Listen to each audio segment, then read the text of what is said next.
Hello दोस्तों, मेरा नाम है राहुल और आप देख रहे हैं डिजिटल एनालिटिक्स चैनल। तो आज के इस वीडियो में हम देखेंगे कि किस तरीके से हम नमपाई एरे से सब एरे को एक्सेस कर सकते हैं। इसके लिए हम स्लाइस नोशन का प्रयोग करते हैं और कॉलन लगाते हैं।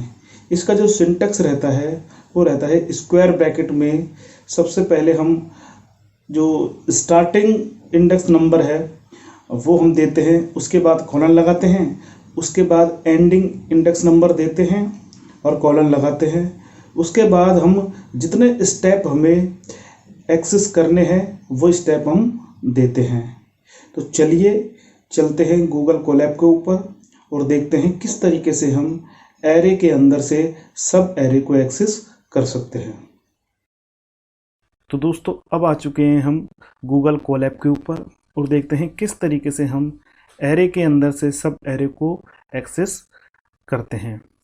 तो इसका जो सिंटैक्स रहता है वो रहता है, पहले हम क्या करते हैं, जो स्टार्टिंग इंडेक्स नंबर है वो देते हैं, उसके बाद कॉलन लगाते हैं, उसके बाद जो एंडिंग का इंडेक्स नंबर है वो देते हैं और जितनी वैल्यू हमें चाहिए स्टेप बाय स्टेप वो हम स्टेप वैल्यू यहाँ पर देते हैं। ठीक है, तो अब हम देखते हैं कि वन डायमेंशनल सब एरे को हम किस तरीके से क्रिएट करते हैं। तो पहले हम इंपोर्ट करते हैं numpy को, इंपोर्ट numpy एज np। तो अब हमारा ये numpy लाइब्रेरी है वो इंपोर्ट हो चुकी है। अब हम क्या करते हैं, एक एरे क्रिएट करते हैं 1D एरे np डॉट, इसके लिए मैं रेंज फंक्शन यूज करता हूं।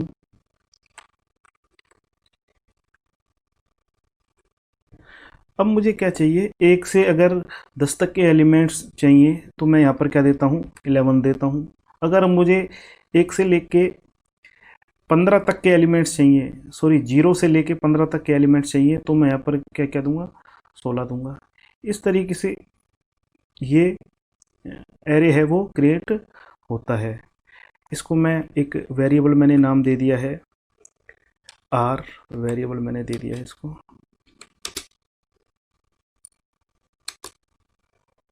आर। तो एक एरे हमारा क्या हो चुका है, क्रिएट हो चुका है। अब मुझे क्या चाहिए, स्टार्टिंग के जो 4 एलिमेंट्स हैं वो मुझे क्या चाहिए, सब एरे के रूप में चाहिए। तो मैं क्या करूँगा, जो हमारा एरे है आर उसमें स्टार्टिंग पॉइंट अगर मैं नहीं दूंगा तो ये 0 ही लेता है। तो फिर मैंने लिख दिया कॉलम, और कॉलम के बाद जो हमारी एंडिंग की जो इंडेक्स नंबर है वो मैंने ले लिया 4। जैसे ही मैं इस कोड को रन करता हूँ तो देखिए ये हमारी स्टार्टिंग से लेके 4 तक के जो एलिमेंट हैं वो ये इसने प्रिंट करके हमें दे दिए हैं। ठीक है, अब मुझे क्या चाहिए, 4 से लेके एंड तक के जो भी हमारे एलिमेंट हैं जिनका एंड इंडेक्स नंबर 4 से स्टार्ट होता है और एंड तक जाता है, वो सारे के सारे एलिमेंट्स हैं वो हमारे प्रिंट होने चाहिए। तो मैंने लिख दिया आर। ठीक है, स्टार्टिंग कहाँ से है, 4 से है, 4 कॉलन, और ये क्या है, अगर मैंने यहाँ पर कुछ भी नंबर नहीं दिया है तो ये एंड तक हमारे क्या दे देगा, प्रिंट कर देगा। जैसे ही मैं इस कोड को रन करता हूँ तो 4 से लेके एंड तक जितने भी हमारे एलिमेंट हैं इसने प्रिंट करके दे दिए हैं। अब मुझे क्या करना है कि स्टार्टिंग इंडेक्स नंबर मैंने जैसे 3 ले लिए, उसके बाद कॉलन, और एंडिंग का जो इंडेक्स नंबर है वो मान लीजिए जैसे मैंने 7 ले लिया है। ठीक है, तो इंडेक्स नंबर 3 से लेके 7 तक इसने क्या है, हमको प्रिंट करके दे दिया है। ठीक है, अब यदि मैं स्टेप वैल्यू का भी प्रयोग करना चाहूँ तो स्टेप वैल्यू का भी प्रयोग मैं कर सकता हूँ, जैसे आर। ठीक है, अब मुझे क्या चाहिए, स्टार्टिंग से लेके एंड तक जितने भी एलिमेंट हैं हमारे उनमें से स्टेप में दे देता हूँ 2।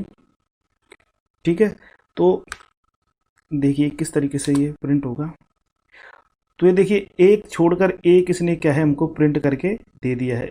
क्योंकि हमने स्टेप वैल्यू कितनी दी है 2, तो 2 का इसने क्या किया है, हमको स्टेप वैल्यू दी है। इसके बाद यदि मैं प्रत्येक जो हमारे एलिमेंट हैं वो हमारी स्टार्टिंग जैसे 1 से स्टार्ट होनी चाहिए, ठीक है, और एंड तक जानी चाहिए, और जो स्टेप वैल्यू है वो हमारी 2 होनी चाहिए। तो यहाँ से ये क्या है, ये देखिए आर कॉलन, ठीक है, स्टार्टिंग से लेके स्टार्ट मान ले इंडेक्स नंबर मैंने दे दिया 1 से लेके एंड तक जानी चाहिए, और उसके बाद कॉलन और स्टेप वैल्यू मैंने दे दी 2। जैसे ही मैं इस कोड को देखिए रन करता हूँ, तो ये देखिए स्टार्टिंग पहले हमारी क्या थी, 0 से स्टार्ट थी, ठीक है। अब हमारी स्टार्टिंग वैल्यू कहाँ से है, 1 से है, ठीक है। अब मैं क्या करना चाहता हूँ कि जैसे जो भी हमारी स्टार्टिंग एलिमेंट है वो हमारा बिल्कुल एंड में प्रिंट होना चाहिए, और जो एंड का एलिमेंट है वो हमारी स्टार्टिंग में प्रिंट होना चाहिए। तो इसके लिए जो मेरी स्टेप वैल्यू है इसको मैं नेगेटिव साइन में कर दूंगा। देखिए किस तरीके से होगा, जैसे आर, ठीक है, इसके लिए मैं क्या करूँगा, कॉलन कॉलन, और यहाँ पे जो स्टेप वैल्यू दी है मैंने उसको मैं -1 कर दूंगा। -1 से क्या होता है, जो हमारी स्टार्टिंग एलिमेंट और जो एंडिंग के एलिमेंट हैं उनका जो सीरीज है वो आपस में क्या हो जाता है, इंटरचेंज हो जाता है। जैसे मैं इस कोड को रन करता हूँ तो देखिए ये हमारी, देखिए पहले 10, 9, 8, 7, 6 इस तरीके से हमारी क्या है, ये वैल्यू चेंज हो गई है, इंटरचेंज हो गई है, ठीक है। तो इस तरीके से हम क्या कर सकते हैं, एरे में से सब एरे को क्रिएट कर सकते हैं। अब हम देखते हैं कि मल्टी डायमेंशन एरे में से सब एरे को हम किस तरीके से क्रिएट करते हैं। तो दोस्तों अब हम स्टार्ट करते हैं कि मल्टी डायमेंशन एरे से सब एरे को किस तरीके से हम एक्सेस कर सकते हैं। जिस तरीके से हमने मल्टी डायमेंशन एरे में से किसी भी सिंगल एलिमेंट को एक्सेस करने के लिए पहले उसका रो इंडेक्स नंबर दिया था, उसके बाद उसका कॉलम इंडेक्स नंबर दिया था, इसी तरीके से हम पहले क्या है, ये जो हमारा सिंटेक्स है इसको पहले हम रो के लिए अप्लाई करते हैं, फिर उसके बाद इसी सिंटेक्स को हम कॉलम के लिए अप्लाई करते हैं। तो देखिए किस तरीके से हम मल्टी डायमेंशन एरे से सब एरे को एक्सेस कर सकते हैं। तो पहले मैंने क्या किया है, एक मल्टी डायमेंशन एरे को क्रिएट करते हैं, np.random rand int, ठीक है। अब मुझे क्या है, 1 से लेके 10 तक की कुछ भी वैल्यू है वो मुझे प्रिंट हो जानी चाहिए, और जो इसका जो साइज रहेगा वो मान लीजिए जैसे मैंने ले लिया 4x4 का, ठीक है। इसको एक वेरिएबल मैंने दे दिया है r1 बराबर, इसको मैं प्रिंट करता हूँ r1 को, ठीक है। तो एक एरे हमारी क्या हो चुकी है, क्रिएट हो चुकी है, ठीक है। अब मुझे क्या चाहिए, इसके 2 तो रो चाहिए और 2 ही इसके क्या चाहिए, कॉलम चाहिए। तो इसके लिए मैं क्या करूँगा, r1 पहले ये जो सिंटेक्स है मैं रो के लिए लगाऊंगा, उसके बाद कॉलम के लिए लगाऊंगा, ठीक है।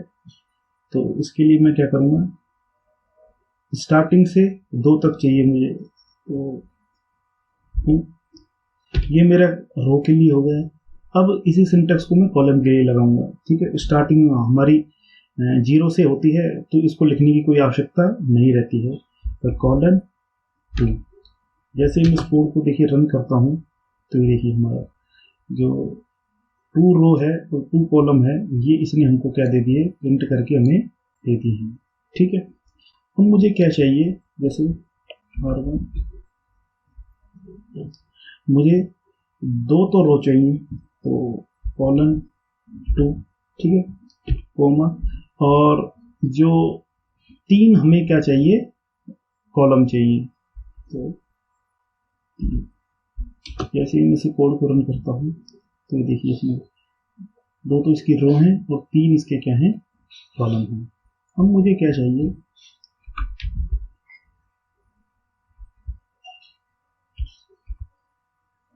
तीन तो रो चाहिए और 2 कॉलम चाहिए मुझे। तो 3 कॉमा, जैसे ही मैं इस कोड को रन करता हूँ तो देखिए मेरे 3 तो इसमें रो हो चुकी हैं और 2 इसमें क्या हो चुके हैं, कॉलम हो चुके हैं। ठीक है, तो इस तरीके से हम क्या कर सकते हैं, रो और कॉलम को एक्सेस कर सकते हैं। तो दोस्तों अब मुझे ये करना है कि जो हमारे रो के जो एलिमेंट थे, ठीक है, वो रो को मुझे जो फर्स्ट हमारे रो है उसको लास्ट की रो बनाना है और जो लास्ट की रो है उसको पहले वाले रो हमें चेंज करना है। और यही सेम के सेम प्रिंसिपल मुझे क्या है, कॉलम के लिए भी अप्लाई करने हैं। ठीक है, तो इसके लिए मैं क्या करूंगा, माइनस साइन का प्रयोग करूंगा स्टेप वैल्यू में। ठीक है, यहाँ पर देखिए जैसे स्टेप वैल्यू में मैंने क्या किया था, माइनस साइन का प्रयोग किया था -1, तो हमारे जो एलिमेंट्स थे वो चेंज हो गए थे। ठीक है, आपस में चेंज हो गए थे।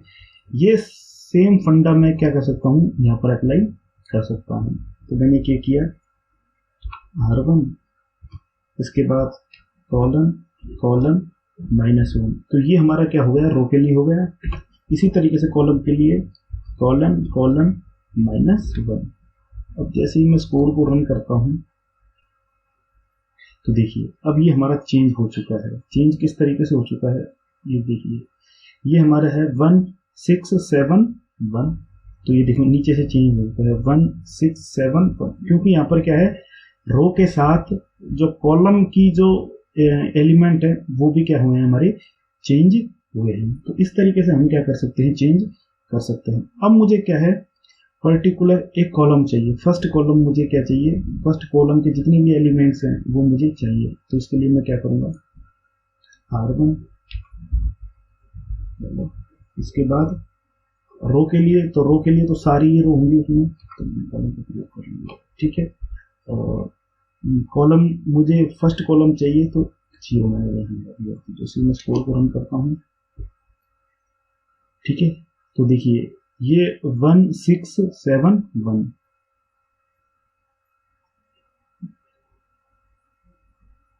1671, तो ये मेरा फर्स्ट वाला जो ये है 1671, ये हमारा फर्स्ट कॉलम है, ये हमारा क्या हो चुका है, प्रिंट हो चुका है। इसी तरीके से यदि मैं क्या करना चाहूँ, यही चीज रो के लिए भी करना चाहूँ तो रो के लिए भी मैं कर सकता हूँ। तो R1, ठीक है, इसके बाद 0 कॉमा तो कॉलम।